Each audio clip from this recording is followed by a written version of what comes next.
اور پھر آپ صلی اللہ علیہ وسلم نے ارشاد فرمایا کہ یہ سوال کرنا کسی کے سامنے اپنا ہاتھ پھیلانا 3 بندوں کے لیے جائز ہے۔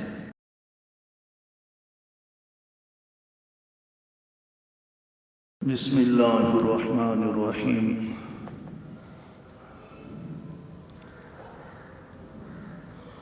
حضرت انس رضی اللہ تعالیٰ عنہ سے روایت ہے، حضرت انس فرماتے ہیں کہ ایک دن حضور اکرم صلی اللہ علیہ وسلم مسجد میں تشریف فرما تھے کہ ایک آدمی آیا اور اس نے آ کر سوال کیا کہ میری کچھ مدد فرمائے۔ آپ صلی اللہ علیہ وسلم نے اس سے پوچھا کہ تمہارے پاس گھر میں کچھ بھی نہیں ہے؟ اس نے کہا نہیں، میرے پاس 2 چیزیں ہیں، ایک کمبل ہے بڑا جس میں میں آدھا نیچے بچھاتا ہوں اور آدھا اوپر اوڑھ لیتا ہوں، اور ایک برتن ہے پیالہ قسم کا، اس میں پانی بھی پی لیتا ہوں، چیز کھانی ہو کھا لیتا ہوں۔ حضور اکرم صلی اللہ علیہ وسلم نے ارشاد فرمایا کہ وہ دونوں چیزیں میرے پاس لے کر آؤ۔ وہ گیا اور جا کر وہ کمبل بھی لے کر آیا، پیالہ بھی لے کر آیا۔ تو آپ نے جو صحابہ کرام موجود تھے فرمایا کہ اس کو کون خریدے گا؟ تو ایک صحابی کھڑے ہوئے کہا اللہ کے رسول میں 1 درہم میں دونوں چیزیں لیتا ہوں۔ آپ نے فرمایا نہیں، کوئی ایسا ہے جو زیادہ میں خریدے؟ ایک اور صحابی کھڑے ہوئے کہا جی میں 2 درہم میں لیتا ہوں۔ آپ نے کہا اچھا لے آؤ۔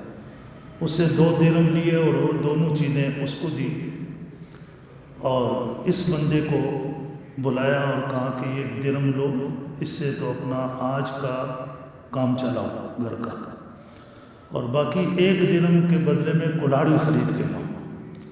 وہ گیا، وہ لوہے کا حصہ ہوتا ہے کلاڑی کا، وہ لایا۔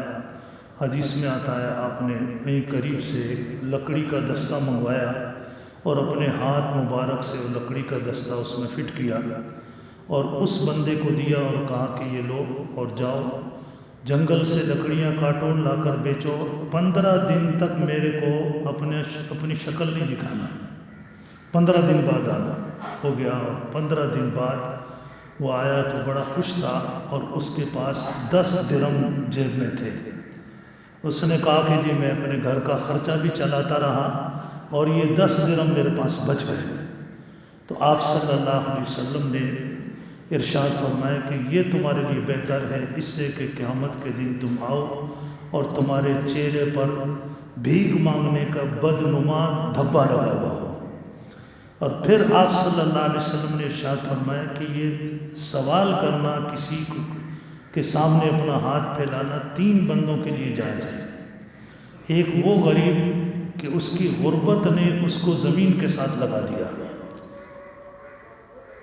وہ اگر کسی سے جا کر کہے کہ میری مدد کرو، مجھے کچھ دو، تو اس کے لیے جائز ہے۔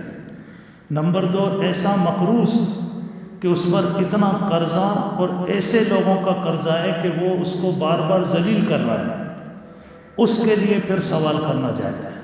نمبر 3، وہ بندہ جس کے ہاتھ سے خطاً کوئی قتل ہو گیا ہے اور وہ لوگ جو اس مقتول کے ورثاء ہیں وہ اس کو بار بار تنگ کر رہے ہیں اور اس سے خون بہا مانگ رہے ہیں، تو ایسے بندے کے لیے بھی سوال کرنا جائز ہے۔ ورنہ اس کے علاوہ سے حضور اکرم صلی اللہ علیہ وسلم نے اپنے صحابہ میں جو ہے وہ خودداری پیدا کی کہ جو غریب تھے ان میں بھی خودداری پیدا کی۔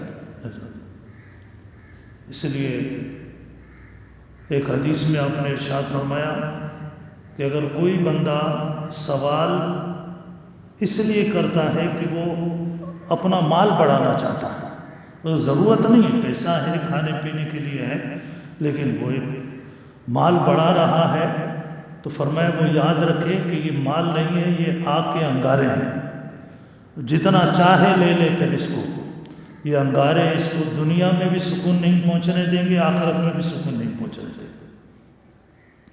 تو خودداری جو ہے یہ ایک بہت اچھی صفت ہے۔